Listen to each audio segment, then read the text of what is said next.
Bom dia, por favor, se você puder, coloque-se em pé. Vamos com muita alegria cantar e celebrar o Senhor Jesus. Te louvamos, Deus, te exaltamos nessa manhã. Reina sobre a nossa vida, nós cantamos.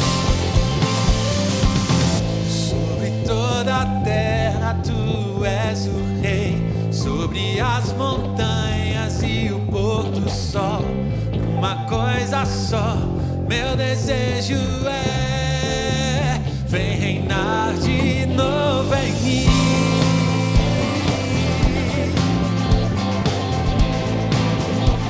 Mais uma vez, cantemos juntos. Sobre toda a terra tu és o, sobre as montanhas. Uma coisa, meu desejo é:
com todo o nosso coração, nós expressamos agora a nossa gratidão por tudo que o Senhor tem feito na nossa vida. São tantas coisas. Queremos dedicar ao Senhor essa oração de gratidão por meio dessa canção.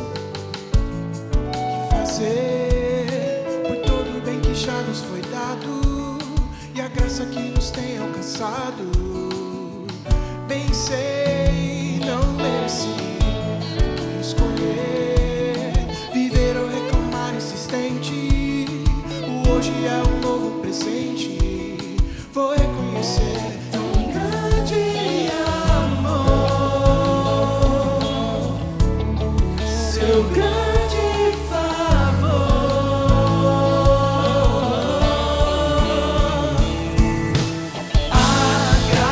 Agradeço pela vida, pelo sol que agarra novo dia brilhar, pela mesa,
Obrigado, Jesus. Nós reconhecemos, assim como o sol brilha tão bonito hoje lá fora, as misericórdias do Senhor se renovam sobre a nossa vida. E a gente tem tantos motivos para te agradecer, tantas razões para celebrar o teu nome, o teu cuidado, a tua bondade, a tua presença. Continua cuidando de nós e enquanto isso nós queremos exaltar e glorificar o teu nome, Senhor, em nome de Jesus. Amém. Bom dia, meus irmãos. Louvado seja Deus que nos dá a alegria de estarmos aqui nessa manhã para celebrá-lo. Quero te convidar, antes de você se sentar, por favor, cumprimente as pessoas que estão próximas a você aí. E eu vou cumprimentar você que nos acompanha pelo canal do YouTube. Seja muito bem-vindo. Se você quiser saber mais formas de se envolver com a nossa igreja, o canal é muito fácil, é simples, é pelo WhatsApp. Basta você mandar uma mensagem para o número que aparece nesse exato momento aí na sua tela. Eu também quero aproveitar esse nosso momento de saudação para cumprimentar aqueles que hoje estão aqui nos visitando pela primeira vez. Sejam muito bem-vindos, recebam a nossa alegria e mais do que receber a nossa alegria, recebam também um presente que nós preparamos com todo carinho para você. Esse presente você vai poder retirá-lo ali, olha, depois que o culto terminar, no Espaço Conexão. Trata-se de um livreto, com devocionais diários baseados na Palavra de Deus. Nós temos a certeza que esse devocional também vai abençoar demais a sua vida. Seja muito bem-vindo. Gente, nesse domingo nós vamos dar sequência à nossa série de mensagens. Boa notícia, logo mais, pastor Daniel Simões vai nos conduzir com reflexão no capítulo 4 do livro de Romanos. Que Deus fale aos nossos corações logo mais. E agora, quero te convidar a acompanhar alguns recados, alguns avisos daquilo que está por vir nos próximos dias aqui na nossa igreja. Vamos juntos acompanhar na tela. Jovens casados, temos um convite especial para vocês. No sábado, dia 20 de junho, às 19h30, acontecerá mais um culto de jovens casados na tenda auxiliar. Separe esse tempo, convide o seu cônjuge e venha estar com a gente. Nós esperamos por vocês. Oi, gente, lembra de mim? Eu voltei e vim contar uma coisa muito importante pra vocês. Vai ter Arraial da Vila e é no dia 13 de junho. Começa às 13 e vai até o início do Jogo do Brasil. Nosso dia vai funcionar assim. Primeiro, a gente aproveita o Arraial com comidas gostosas e muitas brincadeiras. Depois, vamos assistir juntos a estreia do Brasil na Copa do Mundo. No Arraial vai ter pastel, espetinho, hambúrguer, choripã e muito mais. Pode vir com bastante fome, viu? Também teremos várias brincadeiras, como pescaria, brinquedos infláveis, touro mecânico. Esse eu acho que eu não vou encarar, mas você pode tentar. Agora, presta bastante atenção, tá? Para participar do Arraial, você precisa fazer sua inscrição pelo site ou aplicativo da igreja. Mas, para assistir ao Jogo do Brasil, não precisa de ingresso. Então, se você quiser, pode vir só pro jogo, que eu não recomendo, porque o Arraial vai ser muito legal. Mas se você vier pro Arraial, já aproveita tudo e depois fica com a gente para assistir o jogo. E tem mais uma coisa bem importante. Todo o valor arrecadado no Arraial vai ajudar os acampamentos e as atividades dos pré-adolescentes, adolescentes e jovens da nossa igreja. Ou seja, você vem, se diverte, assiste ao jogo e ainda ajuda uma galera. Eu venho. E você, vem também? Há pessoas vivendo batalhas que talvez você nunca veja. E como igreja, nós escolhemos não ignorar isso. Nós oramos juntos.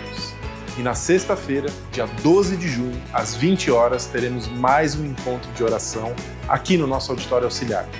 Esse é um evento promovido pelo Ministério Samaritano e aberto a todos que desejam buscar a Deus juntos. Esperamos por você.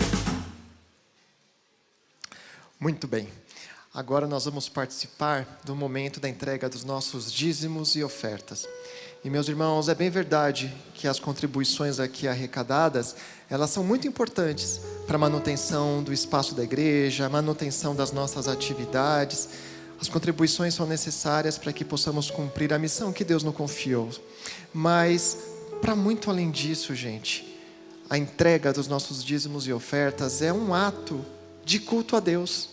Quando nós fazemos isso, nós estamos reconhecendo de que tudo aquilo que nós temos veio das próprias mãos do Senhor. Então é um ato, inclusive, de gratidão. Nós vivemos num período, numa época, numa cultura que a todo momento quer nos convencer de que nós somos autossuficientes, de que nós nos bastamos. E participar desse momento é um exercício, em primeiro lugar, para o nosso coração, para nos ajudar a reconhecer de que sim, nós somos dependentes da provisão do Pai, de que sim, nós somos dependentes da sua bondade, do seu cuidado em nossas famílias, e também é um exercício para alinhar o nosso coração de que nós não somos donos de nada que nós possuímos, somos tão somente mordomos daquilo que o próprio Deus nos tem confiado, de forma que quando nós separamos uma porção dos nossos recursos para entregar aqui, nós estamos na verdade dizendo para Deus de que aquilo que nós temos está à disposição dEle. Meus irmãos, participar da entrega de dízimos e ofertas não é simplesmente uma transferência que sai da sua conta e vem para a conta da igreja, mas é um ato de fé, é um ato de gratidão, é um ato de dependência, de obediência. Portanto, contribuir não vai mudar em nada a situação financeira de Deus. Contribuir, na verdade, é um ato que contribui para moldar o coração do adorador. Por isso, todos nós somos chamados a participar. Você pode fazer isso por meio da entrega da sua contribuição. Você pode colocá-la nos envelopes que você encontra nas frentes das cadeiras e trazendo aqui aos cestos. Ou, se você preferir, também você pode fazer isso pelos nossos canais digitais. Está aqui na tela o QR Code. E até mesmo também aí nas capinhas na frente das cadeiras você consegue encontrá-lo com muita facilidade. Vamos nos colocar de pé enquanto a gente prossegue participando desse momento. Nós faremos isso também cantando ao Senhor. Deus abençoe a todos.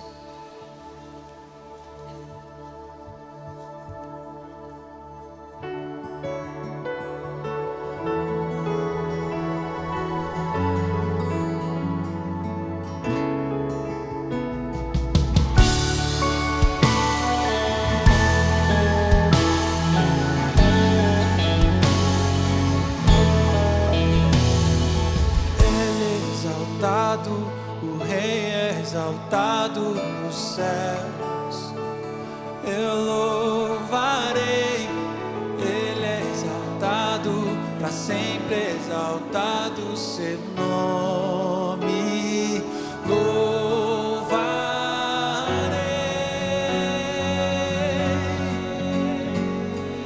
Ele é o Senhor, sua verdade vai sempre reinar. Terra e céu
razões para louvar, 1000 canções de amor para cantar. Jesus,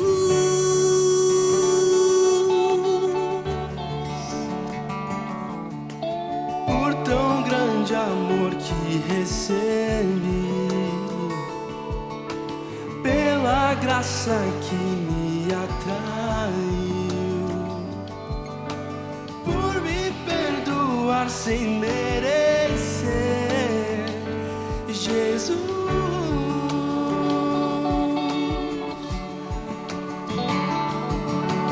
por regenerar meu coração e me dar a paz sem fim, pelas grandes obras de tuas mãos, Jesus.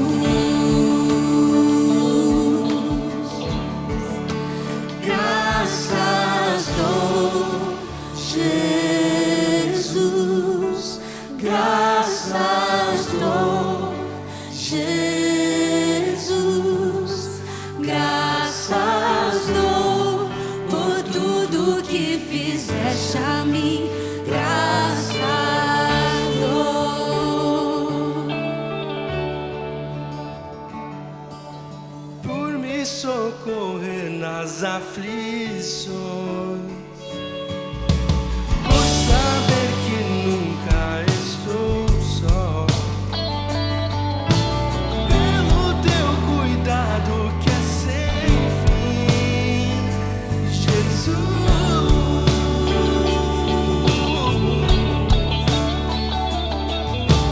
ao autor da minha salvação, meu amado, meu Senhor, seja minha grata adoração, Jesus. Diga isso aí de graças. Graças dou, Jesus. Graças dou, Jesus. Graças dou por tudo que fizeste a mim. Graças dou. Graças dou, Jesus. Graças dou, Jesus. Graças dou por tudo que fizeste a mim.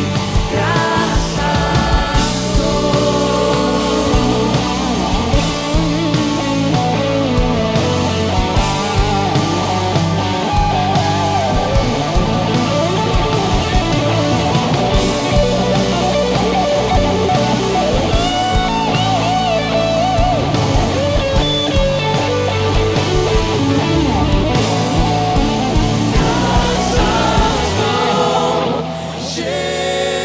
Jesus, graças dou, Jesus, graças dou por tudo que fizeste a mim.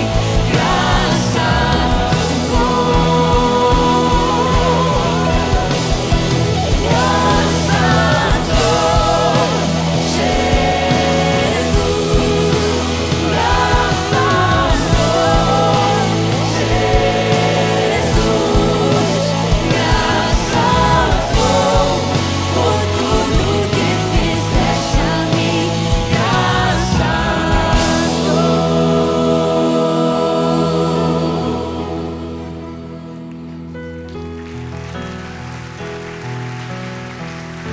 Louvado seja Deus. Você pode se sentar. Meus irmãos, agora nós vamos participar do momento central deste culto, que é participar da mesa do Senhor. E você sabe que participar da mesa é sinal de comunhão. Deus nos está chamando para ter intimidade com Ele, desfrutar da presença dEle. E eu gostaria de ler um texto de Paulo aos Romanos, que vai nos conduzir nesse momento de reflexão antes de nós participarmos. Texto de Romanos capítulo 5, versículo 8 e também depois versículo 9, diz assim: mas Deus demonstra seu amor por nós. Cristo morreu em nosso favor quando ainda éramos pecadores. Antes de nós avançarmos para o versículo 9, vamos refletir um pouquinho sobre isso, porque aqui diz que Deus demonstra seu amor por nós. Meus irmãos, participar desta mesa, olha o que o texto nos está propondo. Nenhum de nós é convidado a participar da ceia porque alguém aqui alcançou a perfeição. Nós simplesmente somos convocados a participar da ceia porque nós fomos amados. E ponto final. Deus não está aqui olhando o currículo de cada um de nós dizendo: olha, esse entra, não, esse aqui fez coisa muito errada, esse não entra. Não. O único critério para nos trazer alguém à mesa é o amor de Deus. Fomos amados, isso basta para participarmos. Agora, veja o que o texto diz. Quando nós fomos amados? Versículo 8 diz que nós fomos amados quando ainda éramos pecadores. Isso significa que Deus não decidiu derramar sobre nós o seu amor quando Ele viu em nós uma disposição também para amá-lo, ou quando Deus viu em nosso coração uma inclinação para querer obedecê-lo. Não. O texto diz que Deus decidiu derramar sobre nós o seu amor quando o que havia em nós era tão somente hostilidade para com Ele, inimizade. Nós não estávamos nem aí para quem Deus era e para a sua vontade. Foi nesse momento que Deus disse: vou derramar o meu amor sobre essa pessoa. E a forma preciosa como Deus demonstrou o seu amor, o versículo 8 também disse: Cristo morreu em nosso favor. O corpo entregue de Jesus na cruz foi a prova histórica e visível do tamanho do amor de Deus por nós. Certa vez Jesus também celebrou a ceia com seus primeiros discípulos. Jesus partiu o pão, Jesus serviu o vinho, e naquele momento Jesus estava mostrando que o pão e o cálice estavam simbolizando o sangue que seria derramado na cruz. Versículo 9 diz assim: como agora fomos justificados por seu sangue, muito mais ainda seremos salvos da ira de Deus por meio dele. Os elementos da ceia, o pão que nós vamos comer logo mais e o conteúdo do cálice, eles representam o corpo e o sangue de Cristo. O corpo que recebeu os golpes da nossa condenação, o vinho, no nosso caso aqui, o suco de uva, que representa o sangue que foi vertido na cruz e que nos justificou. Participar da ceia é celebrar que nós estamos salvos da ira vindoura de Deus. Significa celebrar que o amor de Deus nos está garantido por toda a eternidade. Meus amados irmãos, quando nós aqui participamos da ceia, nós não estamos enxergando nesse ato um ato de sacramento místico, mas nós estamos fazendo isso como um memorial vivo daquilo que aconteceu na cruz. Ao participar da ceia, nós somos chamados à comunhão com o Pai, mas nós fazemos isso lembrando que para nós nada foi necessário pagar. Isso aqui é gratuito para nós, mas que sim, houve um preço pago pelo Filho de Deus. Jesus entregou a sua vida para que eu e você pudéssemos hoje nos achegar bem perto do Pai Celestial. Esse foi o preço pago. Meus amados irmãos, quem pode participar desse momento é todo aquele que entende e que deseja se apropriar do sacrifício de Jesus. É todo aquele que entende que não é o seu currículo que garante a sua vaga nesse banquete, mas é o amor de Deus e isso basta. É o sacrifício de Jesus que demonstra esse amor. O convite que fica para cada um de nós aqui é: a despeito das nossas falhas morais, a despeito das nossas falhas espirituais, a graça nos convida a participar. Jesus preparou esse banquete para cada um de nós. E a minha palavra final aqui é: eu não sei se ao decorrer dessa semana, quem sabe ao decorrer dos últimos dias, você, meu irmão, tenha se deparado com algum pecado e isso te entristeceu tanto. Você olhou para o seu próprio pecado e talvez você tenha dito: miserável homem que sou, esse pecado me dói, porque me dói ver quando eu desobedeço ao meu Pai amado. Saiba que a ceia, essa mesa, ela é o lugar exato de arrependimento, e também é o lugar de receber perdão, restauração, é lugar de comunhão. Então, nesse momento, todos nós, pecadores que somos convocados a nos aproximar do nosso Pai, porque Ele nos amou e demonstrou esse amor enviando Jesus. Amém? Vamos orar. Ó Pai amado, muito obrigado, porque somos alvo do Teu amor, um amor que é imerecido. Obrigado porque o Senhor nos amou de tal maneira que o Senhor enviou Jesus para morrer na cruz em nosso lugar. E é por causa disso que nós temos acesso à Tua presença gloriosa, não somente hoje, ó Deus, mas agora por toda a eternidade. Nós Te agradecemos e nós vamos comer do pão e tomar do cálice como uma memória viva daquilo que aconteceu na cruz e que nos liberou acesso ao Senhor. Nós Te louvamos em nome de Jesus. Amém. Vamos pegar do pão e comer juntos.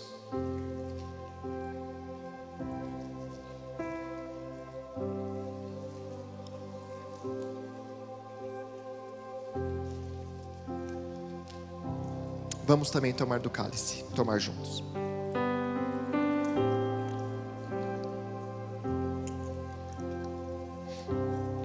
Louvado seja Deus pelo seu amor.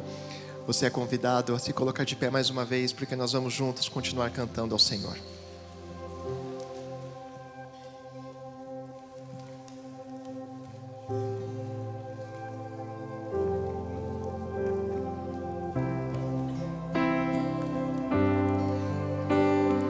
Este é o meu corpo, partido por vós.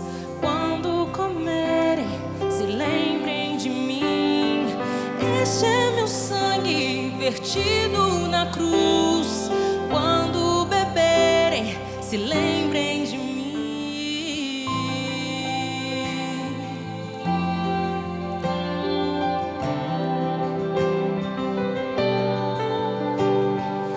Este é meu corpo, partido por vós. Quando comerem, se lembrem de mim. Este é meu sangue, vertido na cruz. Quando beberem, se lembrem de mim. Eu sou o pão da vida. Quem tiver fome, vem comer. Na minha mesa nada falta, nada faltará. Eu sou o santo vinho da minha fonte, vem beber. Na minha mesa nada falta, nada faltará.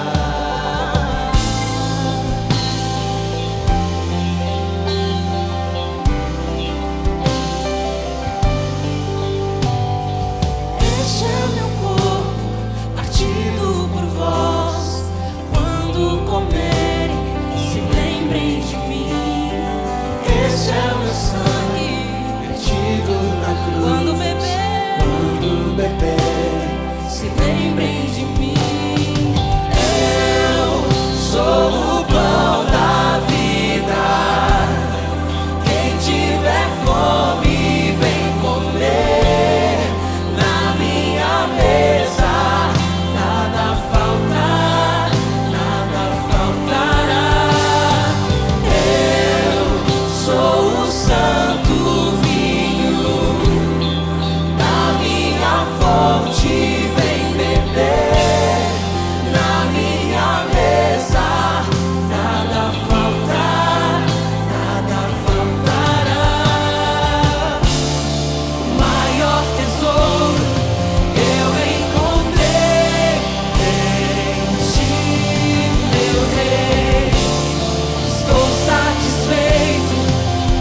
Eu sou o pão partido por vós. Venham à mesa, se lembrem de mim. Eu sou o vinho servido na cruz. Venham à mesa, se lembrem de mim.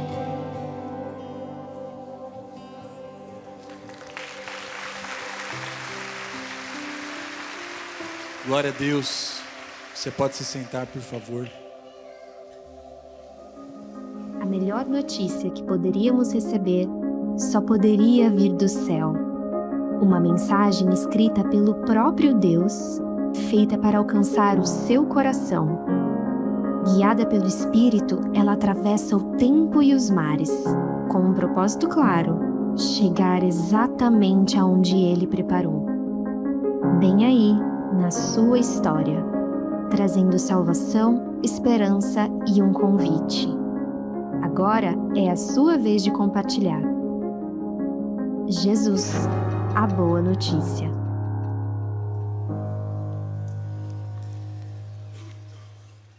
Muito bom dia, gente. Que a graça de Jesus esteja sobre você e que você a perceba, usufrua dessa realidade tão poderosa. Eu não sei se você já teve a oportunidade de fazer uma viagem internacional e de lidar com a burocracia que envolve esse movimento. Tirar o passaporte, tirar o visto. Há alguns anos eu fui tirar o meu visto e eu não tinha nada para apresentar. Não tinha carro, não tinha casa, não tinha nenhum documento que comprovasse que eu tinha algum vínculo com o Brasil. Cheguei lá no consulado com a coragem e a cara de pau de pedir: olha, eu estou querendo entrar aí nesse país e eu prometo que eu vou voltar. Quando eu cheguei lá e com um monte de documentos, numa tentativa de mostrar algum tipo de vínculo, né? A pessoa que estava me atendendo me olhou e disse assim: aqui diz que você é pastor. Eu falei: eu sou. Aí ele olhou bem no meu olho e falou assim: qual é o último livro da Bíblia? Aí eu olhei de volta no olho dele. Apocalipse. Ele pegou um carimbo, bateu e disse: está aprovado. Aquele monte de documento que eu levei não serviu para absolutamente nada. O que me valeu foi a palavra de Deus. Enquanto eu me preparava para essa pregação de hoje, dentro da nossa série de mensagens Boa Notícia, essa experiência me veio à mente porque nós estamos lidando agora na carta de Paulo aos Romanos com este apóstolo que está pretendendo chegar à Espanha. Naquela ocasião, no mundo conhecido da época, na mentalidade de Paulo, a Espanha seria os confins da terra. Seria a obediência à ordem de Jesus para que o evangelho fosse pregado até os confins da terra. Então, chegar à Espanha, na cabeça de Paulo, era obedecer, era terminar a missão. Mas para chegar na Espanha, ele precisava de alguns carimbos no seu passaporte. Ele está ali escrevendo para a igreja de Roma, tentando mostrar que eles precisavam compreender absolutamente a mensagem que carregavam. Porque se a mensagem fosse distorcida, a missão estaria arruinada. De nada adiantaria chegar à Espanha, levar a mensagem aos confins da terra, se não fosse a mensagem correta. Se eles estivessem com um passaporte adulterado, se eles estivessem com o passaporte faltando as autorizações ou as credenciais necessárias, a mensagem estaria comprometida. Avançar a fronteira naquele contexto seria meramente egoísmo. E é por isso que no capítulo 4, Paulo começa esta sessão do livro de Romanos apresentando Abraão. Ele quer garantir que a igreja entenda a pureza da boa notícia para que ela tenha o poder de mobilização. O capítulo 4 de Romanos é a resposta de Paulo para um grupo de judeus que achavam que a salvação dependia de algum tipo de mérito, de alguma herança cultural ou da obediência a determinados tipos de rituais religiosos. Ele recorre então a Abraão, porque Abraão era um padrão do Antigo Testamento para mostrar que a fé era o elemento de salvação. A ideia de Paulo é mostrar aqui que se até o maior herói da fé judaica foi salvo exclusivamente pela fé, não poderia ser correto exigir ou obrigar que outras pessoas apresentassem qualquer outra coisa que não a fé para também serem salvas.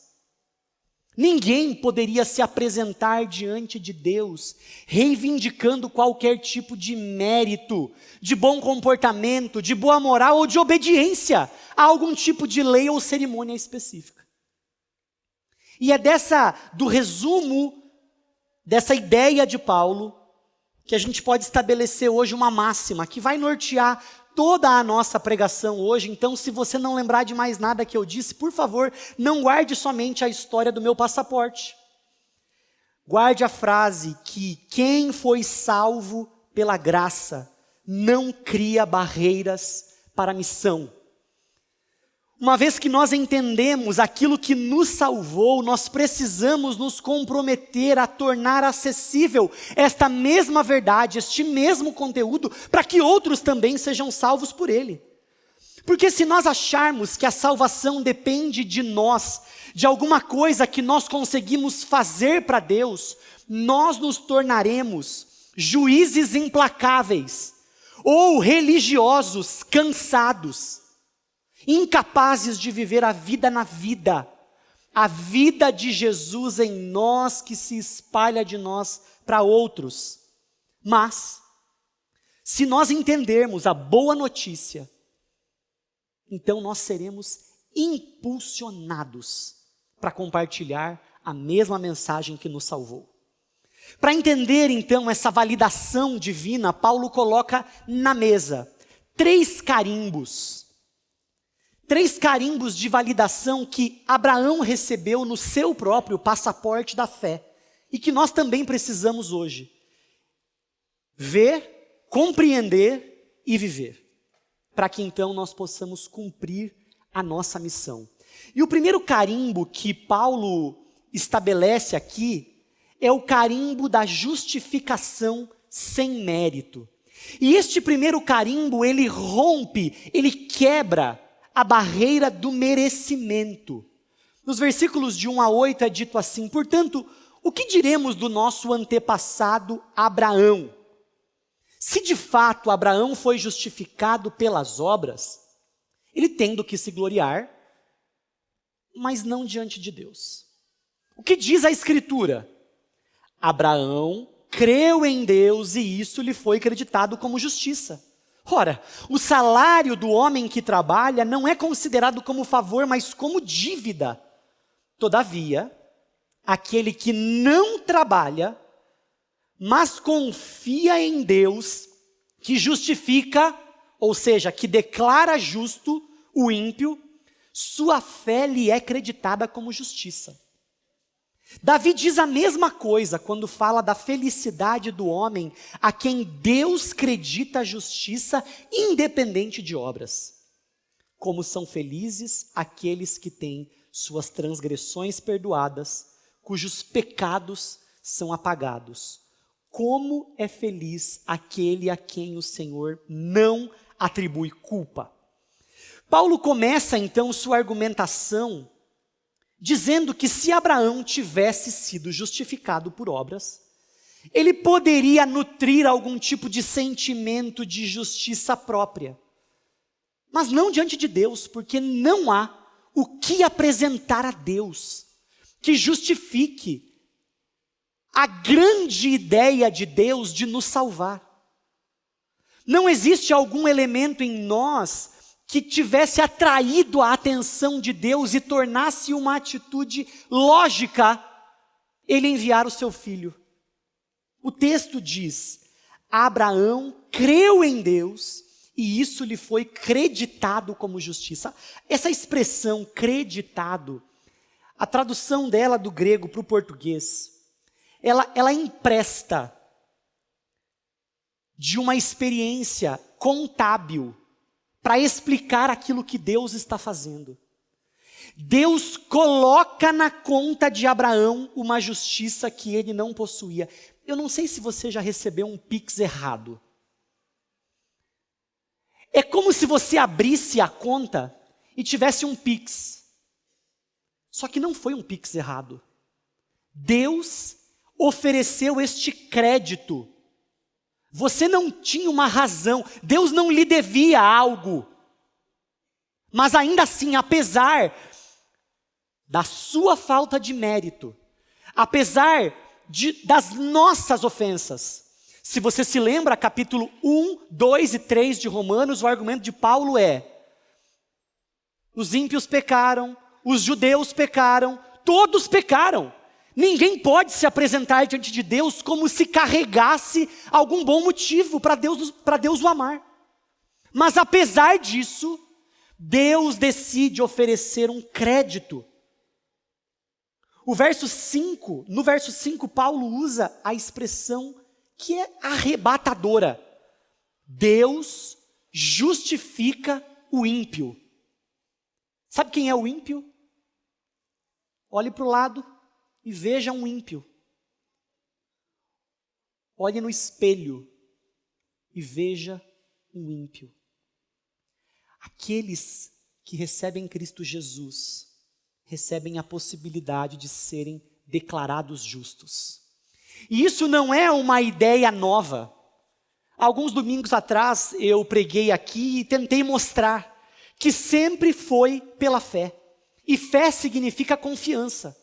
Se a gente observar no telão, a gente vai ver esse ciclo, esta linha que Deus estabelece, mostrando que no Éden, a fé já era necessária. Fé é confiança. No Éden, foi confiança na palavra de Deus. Em Abraão, foi confiança em uma promessa. Israel precisava confiar na aliança que Deus estabelecia. Em Abacuque, havia um chamado a essa confiança. Em Cristo Jesus, nós somos novamente convidados a confiar que Ele resolve o problema. E agora Paulo está mais uma vez explicando. Aqui está o primeiro passaporte que a gente recebe, a nossa justiça. Nós somos declarados justos, apesar da nossa falta de méritos. E o erro comum é pensar que nós precisamos dar um jeito nas coisas. Mas veja a ignorância. Nós às vezes olhamos para as pessoas ao nosso redor, nossos amigos, talvez alguns parentes nossos, colegas de trabalho, vizinhos, e pensamos assim: falar de Jesus para fulano, acho que para fulano é muito ruim. Para fulano eu acho que não dá. A gente vai construindo barreiras, obstáculos que o próprio Deus derrubou. Faria sentido eu me colocar entre Deus e alguém, porque se Deus quer salvar alguém, e diz que vai usar a mim e a você como os instrumentos para anunciar esta mensagem, faria sentido Deus investir a vida do seu próprio filho para quebrar todas as barreiras que pudessem impedir-nos de chegar a Deus, e agora nós, uma vez salvos por Cristo Jesus, reconstruirmos as barreiras. E é isso que nós fazemos. Quando nós olhamos para as pessoas ao nosso redor, que ainda não conhecem Jesus, e pensamos assim: fulano não dá, porque fulano frequenta aquela religião que eu acho que não é boa. Fulano não dá porque fulano é homossexual, imagina que eu vou lá pregar para ele. Fulano não dá porque fulano tem muito pecado. E o equívoco por trás da construção dessas barreiras É uma percepção equivocada a nosso próprio respeito. Porque lembre-se de quem você era quando Jesus te encontrou e te chamou. Você não tinha algo bom para apresentar, mas ainda assim, Ele decidiu te salvar. Se foi possível salvar alguém podre como eu e você, será possível salvar aqueles seus amigos igualmente podres, como eu e como você. A boa notícia não diz que Deus salva pessoas esforçadas, não diz que Deus salva pessoas boas, não diz que Deus salva gente que é tão boa que só falta aceitar Jesus. A boa notícia diz que Deus salva quem precisa. Quem precisa? Pecadores. Todos os pecadores precisam. A boa notícia diz que Deus põe crédito de justiça a partir do sacrifício de Cristo Jesus para aqueles que não têm nada a oferecer. Nós podemos então tirar dos nossos ombros o peso do moralismo, o peso da religiosidade, dos nossos e daqueles a quem nós devemos pregar. A mensagem é sobre graça e não sobre mérito. Por isso, a gente precisa acreditar que quem foi salvo pela graça não cria barreiras para a missão. Se realmente foi a graça que salvou você, você vai se lançar sobre essa graça e anunciá-la a outros também.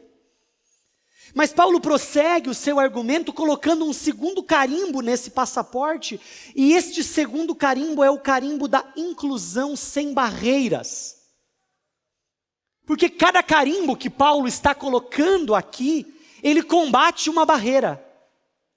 E o carimbo da inclusão sem barreiras quebra a barreira do preconceito e da cultura. Versículos de 9 a 12. Destina-se esta felicidade apenas aos circuncisos ou também aos incircuncisos?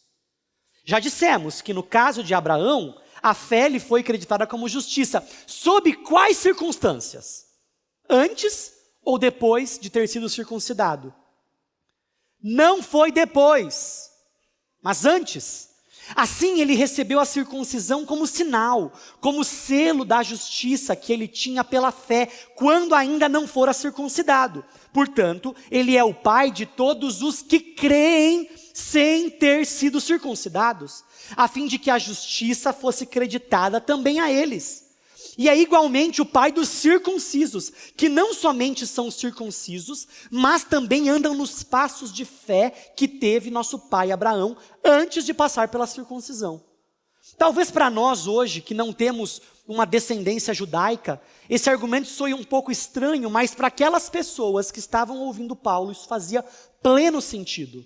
Porque eles estavam olhando para o episódio da circuncisão como um elemento fundamental para a salvação. Por quê? Porque o nosso pai Abraão foi circuncidado. E aí Paulo fala assim, mas volta para. Abraão foi declarado justo não pela obediência à lei. Pelo menos 14 anos antes da sua circuncisão é que essa experiência acontece sobre ele. A circuncisão, então, a cerimônia, o símbolo externo, foi um ato externo de uma experiência que já havia acontecido anteriormente no seu coração. Logo, Abraão era o pai de todos os que criam, os circuncidados ou não, não fazendo por isso sentido exigir a obediência a essa cerimônia. Este segundo carimbo de Paulo, da inclusão sem barreiras, ele continua sendo legítimo e necessário hoje para nós. Porque assim como naquela época, aqueles irmãos estavam tentando construir realidades que potencialmente impediriam a chegada de novos, também hoje, nós corremos o risco de tentar anunciar a mensagem da igreja em vez da mensagem de Jesus. De converter pessoas à comunidade religiosa e não a Cristo Jesus. O nosso desafio não é enquadrar pessoas num jeito de vida. O nosso desafio é anunciar a própria vida de Jesus. No ano passado, a gente teve uma conferência de jovens aqui na igreja, a Doxa. E um dos nossos preletores, o Gustavo, membro aqui da nossa igreja, ele tem tatuagem dos pés à cabeça. E ele é uma autoridade em filosofia, em teologia, ele é uma sumidade nessas áreas, na verdade. E ele seria um dos nossos preletores.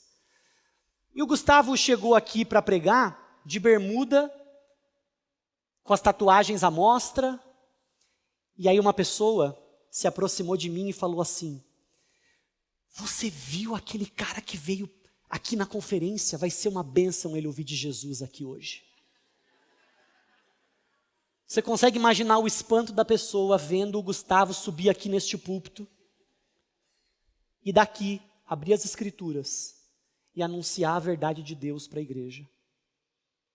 Porque nós fazemos isso. Nós olhamos e criamos um estereótipo de crente. Como que o crente tem que ser? Tem que ser arrumadinho, engomadinho, não pode ter tatuagem. E a gente vai construindo uma lista nossa de exigências que quando a gente olha para a Bíblia, não tem. As exigências da Bíblia, não abrimos mão de nenhuma. Mas as nossas exigências, as nossas preferências, lançamos todas elas ao chão, quebramos todas as barreiras, porque Cristo Jesus as destruiu. Nós criamos barreiras que Jesus destruiu. Abraão foi justificado antes do gesto religioso, mostrando que a boa notícia quebra preconceitos, barreiras sociais e culturais. Para investir em pessoas, nós precisamos parar de exigir que elas entrem nos nossos moldes antes de ter uma relação com Jesus. A coisa mais importante que um pecador precisa é de um encontro com Jesus. Encontro com Jesus. Não exige a santidade de alguém que não conhece Jesus. Não foque nos pecados que as pessoas cometem, porque os pecados que elas cometem é o exato ambiente que as torna carentes da graça de Deus. Se elas fossem boas, se elas acertassem, não faria sentido, não seria necessário anunciar Jesus, mas porque os pecadores são pecadores, é que nós anunciamos Jesus. Foi assim conosco, porque o Evangelho é a boa notícia para pecadores, para aqueles que já têm Jesus e para aqueles que ainda não têm Jesus. Quem foi salvo pela graça não cria barreiras para a missão. Paulo ainda bate um último carimbo, mostrando que cada um desses carimbos quebra uma barreira. E este terceiro carimbo é o carimbo da fé na promessa e não nas circunstâncias. Este carimbo quebra a barreira da incredulidade, quebra a barreira das circunstâncias. Versículos de 13 a 25. Não foi mediante a lei que Abraão e sua descendência receberam a promessa de que ele seria o herdeiro do mundo, mas mediante a justiça que vem da fé. Pois se os que vivem pela lei são herdeiros, a fé não tem valor e a promessa é inútil. Porque a lei produz ira, e onde não há lei, não há transgressão.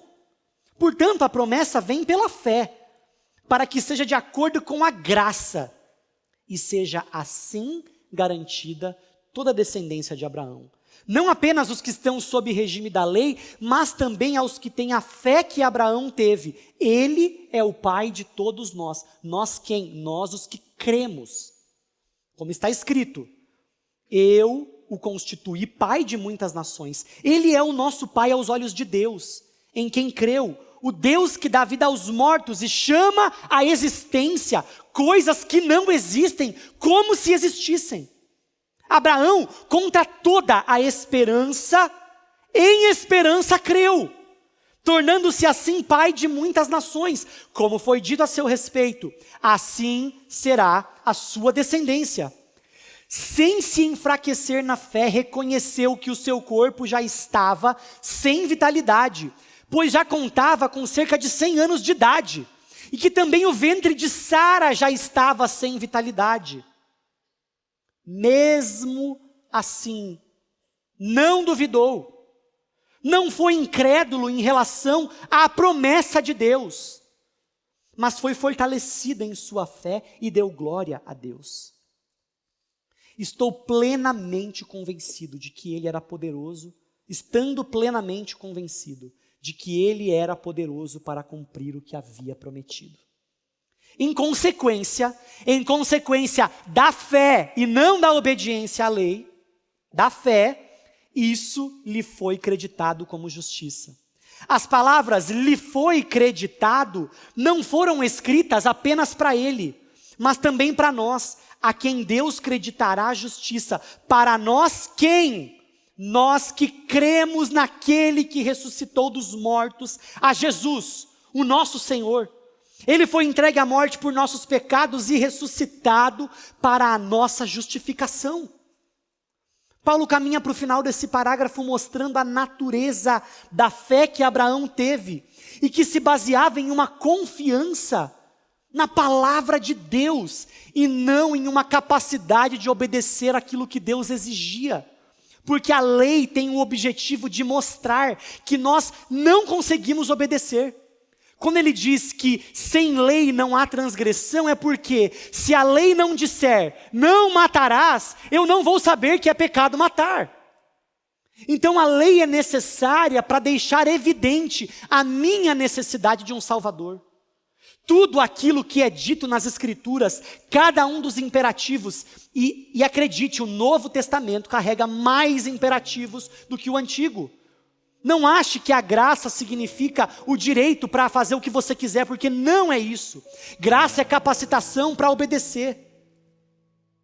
Mas veja, é pela fé, porque Abraão olha para o seu próprio corpo amortecido. Ele tinha cerca de 100 anos quando recebeu a promessa de que seria pai. Olha para Sara e fala, daqui não sai nada e dali muito menos. Humanamente seria impossível. Mesmo sem esperança, creu em esperança. Que paradoxo é esse? Não tinha motivo para acreditar, mas continuou acreditando. Estando plenamente convicto de que Deus era poderoso para cumprir o que havia prometido. A fé salvadora não é um salto no escuro, mas uma confiança absoluta no caráter de quem promete. E ela sempre culmina na ressurreição de Jesus. Porque quando nós olhamos para um homem morto, nós concluímos, acabou, não tem mais jeito. Mas este homem morto é ressuscitado e deixa claro que para aquilo que não tinha jeito, Deus dá jeito. Este terceiro carimbo, fé na promessa e não nas circunstâncias, mostra que dá trabalho investir e fazer discípulos.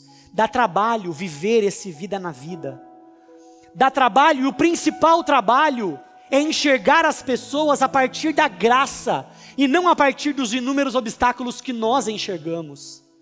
Dá trabalho ver com os olhos de Deus, pensar e conceber as pessoas do ponto de vista de Deus e não do ponto de vista dos nossos preconceitos, da nossa moral religiosa construída ao longo de anos.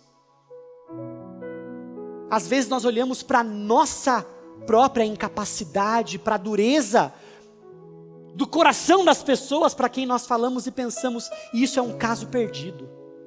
Isso aqui não tem mais jeito. Quando isso acontecer, volte os seus olhos para o Cristo morto, não para o ressurreto. Volte os seus olhos para o Cristo morto. E lembre-se, a morte não foi suficiente. A morte não foi a palavra final. A confiança na palavra de Deus, de que mesmo um morto voltaria à vida, me faz acreditar que cada uma das pessoas a quem eu quero testemunhar Jesus, que estão mortas em delitos e pecados, podem voltar à vida, porque foi isso que Deus fez com Cristo, é isso que Ele fez comigo, foi isso que Ele fez com você. Então pare de construir barreiras, pare de reerguer as barreiras que o próprio Deus quebrou em Cristo Jesus. A boa notícia é que o Deus que dá vida aos mortos e chama à existência aquilo que não existe, está aqui hoje, chamando gente para a salvação. Quem foi salvo pela graça não cria barreiras para a missão. Eu quero convidar você a fechar os seus olhos e curvar a cabeça nesse momento, porque embora desafiando aqui a igreja a anunciar Jesus a outros, é possível que você esteja aqui dentro, ouvindo de Jesus, talvez pela primeira vez, talvez inúmeras vezes, e você é um desses, que embora ouvindo sobre Jesus, está caminhando indiferente a Ele. Talvez você é um destes impossíveis, talvez você é um desses para quem alguém já olhou e disse, não tem jeito. Deus está rindo hoje e dizendo, tem jeito. E não é como se você precisasse então fazer alguma coisa para conquistar a atenção de Deus e se tornar bom o suficiente para Ele poder olhar para você. Ele olha para você com esse monte de pecados que você carrega e diz, filho, vem para mim, porque eu vou perdoar cada um dos seus pecados. Se hoje você está ouvindo o nosso Deus em Cristo Jesus falar com você isso, você precisa responder com fé. Eu quero perguntar hoje, tem alguém aqui dizendo, Jesus, eu quero responder com fé, eu preciso dessa graça e eu quero responder a esta graça que está sobre mim. Seja meu Deus, seja o meu Salvador. Se você quer dizer isso para Jesus hoje, eu vou pedir para você levantar a sua mão, depois eu vou pedir para todo mundo ficar de pé e vou pedir para vocês que levantarem a mão, virem aqui à frente porque eu quero orar por vocês. Alguém hoje dizendo, Jesus, eu quero. Deus abençoe sua vida em nome de Jesus. Tem mais alguém dizendo, Jesus, eu quero responder a esta tua graça em fé. Levante sua mão, não tenha vergonha de fazer isso, porque Jesus te chama a pertencer a Ele. Alguém dizendo isso ao Senhor? Se você está fazendo isso, levanta a sua mão, a gente quer orar por você. Que Deus te abençoe em nome de Jesus. Tem mais alguém ouvindo este mestre, dizendo, eu serei seu Deus e seu Salvador, e quer responder a esta graça com fé? Levante uma de suas mãos, a gente quer orar por você. Tem alguém fazendo isso hoje? Amém. Que Deus abençoe você em nome de Jesus. Mais alguém? Se Deus está falando com você, querido, nada é mais sábio e mais prudente do que dar ouvidos à voz do Mestre. Essa decisão muda a história da sua vida. Mais alguém dizendo, Jesus, eu quero responder a tua graça com fé, me torna um filho teu. Mais alguém? Muito bem, quero pedir por gentileza que toda a igreja se coloque de pé e pedir para que vocês que tomaram a decisão, por favor, venham até aqui à frente, sem constrangimento, sem vergonha. Muitos de nós aqui já fizeram isso, e este ato, este gesto, é uma expressão de fé. Eu quero chamar você para vir aqui porque eu quero orar por você e porque a gente quer dar uma Bíblia de presente para você. Eu quero ir com você para te dar esse presente. Glória a Deus pela sua vida, pela decisão sábia que você tomou hoje. Glória a Deus. Se você não levantou a mão, mas está percebendo esse incômodo, vem aqui do mesmo jeito. Jesus continua aberto e pronto para salvar. Deixa eu te cumprimentar aqui. Deus abençoe sua vida em nome de Jesus. Deus te abençoe em nome de Jesus. Quero fazer alguma coisa com vocês muito simples aqui. Deus te abençoe em nome de Jesus. A Bíblia fala que se a gente crer no nosso coração e confessar com a nossa boca que Jesus Cristo é o Senhor, a gente é salvo. Essa graça vem sobre nós. Eu quero ajudar você a fazer essa oração nesse momento, declarando Jesus, confessando Jesus como seu Deus e como seu Senhor. Então eu vou orar e peço que você repita, por favor. Diga assim: Senhor Jesus, eu te agradeço pela cruz. E te agradeço porque o Senhor ressuscitou. E isso me dá a possibilidade de hoje ter vida e vida em abundância. Perdoa os meus pecados. Eu quero ser um discípulo teu. Em nome de Jesus. Amém e amém. Glória a Deus. Glória a Deus pela decisão de vocês. Eu quero convidar vocês para a gente ir até aquela sala aqui do lado, porque eu quero dar uma Bíblia de presente para vocês, para marcar essa decisão que vocês tomaram. Então eu quero convidar vocês para me acompanhar até aquela sala enquanto a gente canta aqui que o nosso Salvador destrói todas as barreiras para nos encontrar. Não reconstrua barreiras que Jesus já destruiu. Anuncie Jesus para as pessoas que estão ao seu redor.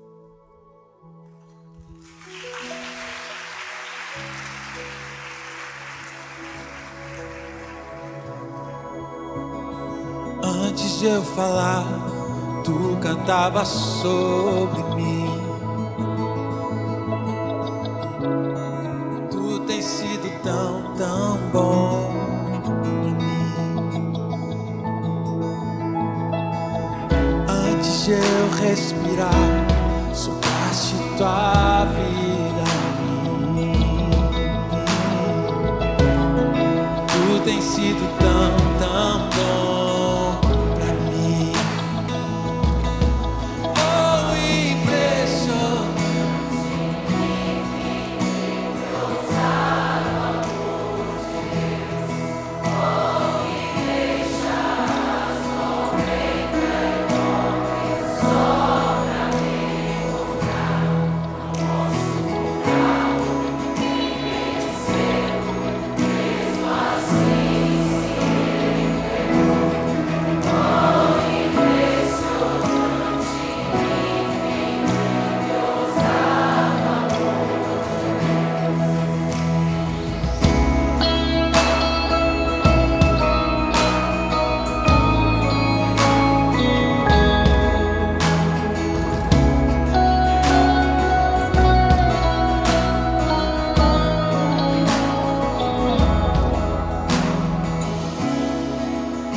Derruba muralhas, destrói as mentiras pra me encontrar. Traz-nos para as sombras, escala montanhas pra me encontrar. Derruba muralhas, destrói as mentiras pra me encontrar.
mesmo assim se entregou. Oh, impressionante,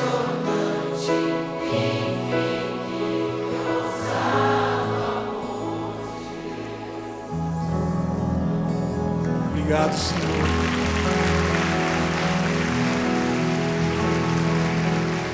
Louvado seja Deus, você pode se sentar. Nós estamos agora caminhando para a conclusão do culto. Antes, queria trazer aqui 2 recados. O primeiro, meus irmãos, se alguém aqui tem algum motivo de oração, quer compartilhar com alguém, não vá para casa sozinho carregando um fardo, meus irmãos, tão pesado. Compartilhe com alguém. Nós teremos aqui ao final do culto, à minha esquerda, abaixo da cruz, uma equipe preparada para orar com você, para te ouvir. Então, não perca essa oportunidade. E o segundo recado é, todo mundo aqui eu espero que esteja sabendo, né? Essa semana nós teremos o início aí da Copa do Mundo de Futebol. E aproveitando esse movimento todo, os nossos missionários Sérgio e Nathalie estão lançando um álbum de figurinhas chamado O Campo é o Mundo. E aqui não é o campo de futebol, o mundo é o campo, ou seja, as pessoas, os povos, tribos, todo mundo de línguas diferentes, nações diferentes, está contemplado aqui. Esse aqui é um álbum missionário, meus irmãos. E aqui nós temos diversas figurinhas também para serem coladas no álbum. E além disso, o álbum traz devocionais missionárias e outras atividades também. Ou seja, olha que proposta interessante. Além de você adquirir esse álbum e abençoar os nossos missionários, essa também é uma excelente oportunidade de você juntar a sua família, se divertirem colando as figurinhas, fazendo as atividades e, para além disso, oportunidade para conversarem sobre missões, orarem a respeito de missões e se desafiarem como família a se envolverem cada vez mais com o projeto missionário. Olha que bacana, lá no hall externo estão sendo vendidos os álbuns e já no pacote vem todas as figurinhas aqui para você já levar para casa. Todo esse combo está a R$150, então no final do culto, passe ali, adquira o seu álbum. Nesse momento a gente vai encerrar então orando, pedindo para que o Senhor nos abençoe ao decorrer também dos próximos dias.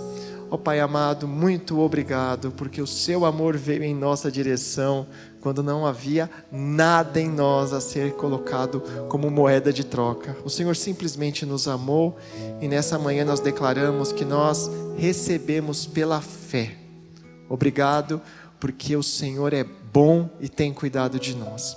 Nesse momento nós te pedimos que o teu Espírito Santo prossiga nos conduzindo ao decorrer dos dias que se seguirão, colocando os nossos olhos fitos em Jesus Cristo, autor, consumador da nossa fé. Também te clamamos que a tua bondade nos alcance. Nós reconhecemos nossa dependência de ti, Senhor. Cuida de nós, das nossas famílias, em nome de Jesus. Amém. Que Deus abençoe a todos nós, gente. Uma excelente semana a todos. Nos vemos no próximo domingo.